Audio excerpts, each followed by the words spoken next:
Tales of the Grim. Fire at the Dock. Part 2. I could feel him screaming before the drill even touched him. Not audibly. Nothing more than a frightened whimper that overpowered the hideous noise of that tool. It was something deeper. The final thumping heartbeats echoed in the back of my mind as his brain was liquefied. The closer I came as I ran, the worse it became, mingling with the dull chorus of heartbeats that surrounded him. The noise came like a torrent, like rain on a tin roof. As I ran for him, the noise embedded itself in my memory. I didn't understand how I could hear it, but I knew I'd never forget the dreadful silence that came when his heart stopped. Elliot! Haynes' cry of warning fell on deaf ears. I was too incensed to notice, too flooded with the noise of the man's blood seeping down his face as the drill poured free. As the floor became awash in crimson, I could hear them all. The mix of different beats in the room. Some rushing with fear and adrenaline, others uneven and heavy, and just one steady and slow. That one heartbeat hid beneath the pulsing mask. Blood flicked across his chin as it looked up to me. I found myself staring at her, the dark eyes beneath that expressionless mask, my lip curled in anger. Red hemming me vision as my teeth grit. The rage has me now, and I propel myself forward as I sense Haynes readying his gun. It wasn't until I took that third step that it starts to dawn on me that I should have had a plan. Something beyond just rage and the need to punch these monsters down until their own drumbeat ceased. But I knew Mike was among those on the floor. I knew he was next on the chopping block, and I can't let that happen. In that split second, every possibility plays out. Most of them ending with drilling me eye or me broken body riddled with bullets on the floor. None of it matters. Then the world shakes. A single catastrophic blast that drowns out all other noise as the building fills with red-orange bloom of heat. The force flings me back off my feet and smashes every window. I land hard on the concrete, dashing my head and sending everything into a haze of colours and terrified noises. I roll until I hit some cover, shaking my vision clear as the ringing in my ears continues. Haynes has fallen from the rafters, caught by shrapnel and landed amidst the crates badly. I stumble towards him, ducking as the noise of the bullets echoes all around. Haynes is barely conscious, lying amidst a pile of black dust and greenish sludge. I pull him free, retrieving his gun as I cough at the stench of the mix. His heart's still beating, and my attention's drawn back to the fight. Find out what's going on. Get up. I look round cautiously, spotting that the great steel door that blocked his entry had been blown inwards into a twisted mass of black and metal. Oily flames leak through the break, snapping greedily at any poor buggers unfortunate enough to be too close. Wails of pain echoed all around, matched only by the roar of the savage fires and the crack of gunfire. Hell, I can't see properly. Stay here. I can't say no more than that. I can only watch as the fires curl impossibly, slithering around like serpents or even the arms of some hellish octopus. One of the dockhands is engulfed, and I watch as the fires reduce into ash, even as his heart beats loudly. Get out before he does! Now, I'll follow you! I only grunt, handing him back his gun before I leave him behind. He's safe enough, and I see the bound man scrambling to get to any kind of safety. Sorry for the dramatic entrance. You've got to remember I have a flair for this sort of thing. I barely believe what I'm looking at. The man in a fireproof suit stalks forward through the inferno, the flames moving aside as though merely a curtain. In his outstretched hands, the fire curls and spits, darting forward at his command to engulf the gangsters trying to attack him. I have one burning question for everyone here tonight. Where is Roach?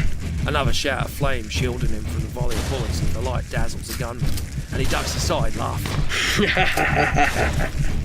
I bolt to the window as I hear the woman in the mask spitting orders towards a growing body of armed men. I have a short fuse, everyone. Best not keep me waiting. Take him down. I want his bloody head. Another explosion rattles the warehouse as black dust wafts up alongside the smoke, and the flames take a slightly greenish hue. I glance back, spying Haynes still rubbing his eyes as he stumbles closer. I look back to the regrouping force of thugs, and the men rushing at the fray. She watches a moment before turning, starting to skulk away towards the exit inside the warehouse. That's when I pounce. I leap down from the top of the stack of the crates, landed beside her and pushed her forward, pinning her in place against the wall with a loud thud. Get off me! Metropolitan Police, on the ground, now! He barks the order. more authority in his voice than I remember. The woman glares at me, and I can almost sense the smirk behind the mask as I caught sight of the 6 gangsters aiming their weapons at both me and the inspector. Haynes, to his credit, doesn't lower the gun. And nor do I let go. On the ground! James? How does she know that? How does she know him? She struggles, but I keep her held fast, ignoring the thugs approaching and try not to think how quick I'd have to be to take her down before they kill us. The fire suddenly slammed down near us. Haynes is thrown across the floor and the woman slips out of the grip as the bullets rip around me. I duck down behind a crate, feeling the splinters shout around me as it disintegrates. Get out of here, Elliot! I'm in trouble, no doubt. Bullets raining around me as my cover falls apart. The bullet snaps across me back. Stinging wildly as another hits a lip and leaves a spray of red across the wall. The impact barely moves me, the pain is strangely absent. I stare at the blood, the drumbeat of the hearts around me drowning out all else. My lip curls in anger. I won't die here. Molly, get out, fucking cop! No! Get us out of here! Now! Red tinges me vision as I dart on.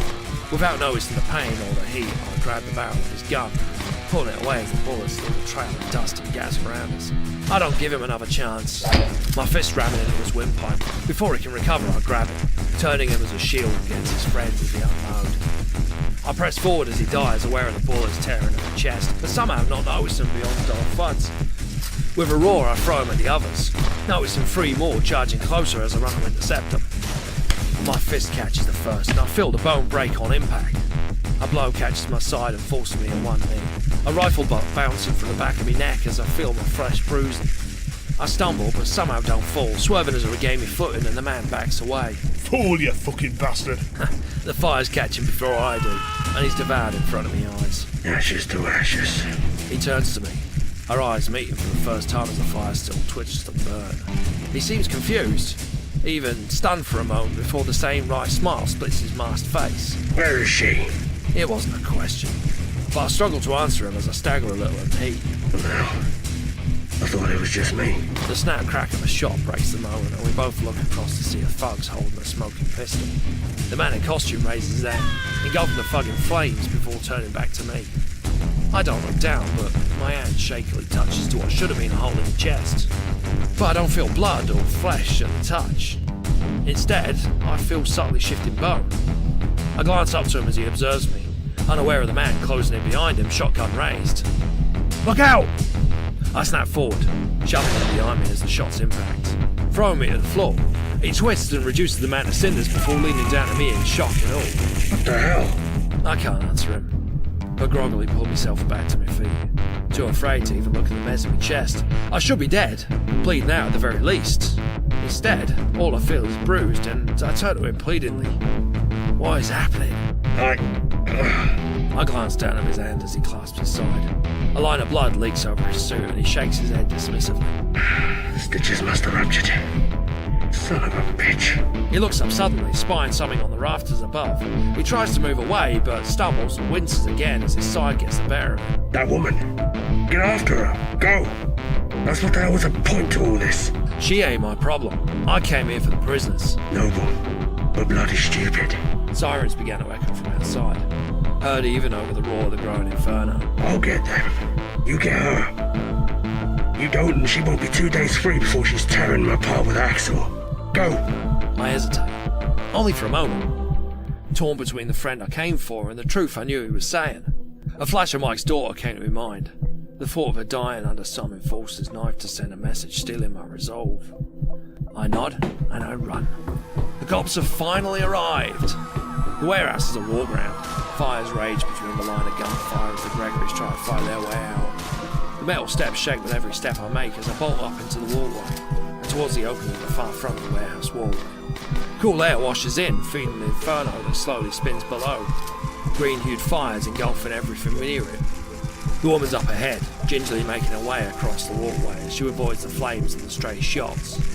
I give chase and she turns to see me, as though sensing my presence. Even from here I can see the hate in her eyes and the need to get away. She turns and runs, caution in front of the wind as she rushes through the shattered door. I follow, finding myself above the fires that rage around the entrance to the warehouse.